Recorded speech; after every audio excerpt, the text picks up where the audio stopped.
பிப்ரவரி 14 திருச்சியில் தமிழக பாஜகவின் மிக பிரம்மாண்டமான ப்ரொஃபஷனல் கனெக்ட் தொழில்துறை வல்லுநர் பிரிவு நிகழ்ச்சியில் பாஜக தலைவர்கள், துறைசார் வல்லுநர்கள் பங்கேற்று பேசுகிறார்கள். பங்கேற்க QR கோடில் பதிவு செய்க.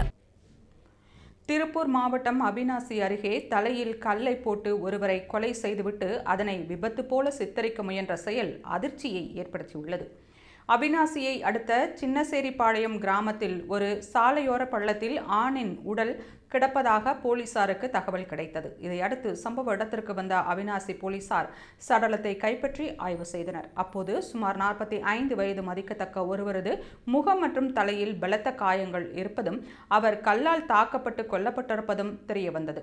கொலையாளிகள் கொலையை மறைப்பதற்காக சடலத்தின் மீது இருசக்கர வாகனத்தை சாய்த்து வைத்து சாலை விபத்து போல சித்தரிக்க முயன்றுள்ளனர். பின்னர் அவிநாசி காவல் துணை கண்காணிப்பாளர் கனகசபாபதி நேரில் வந்து விசாரணை நடத்தியதில் அதை விபத்து போல சித்தரிக்க முயன்ற நாடகம் அம்பலமானது.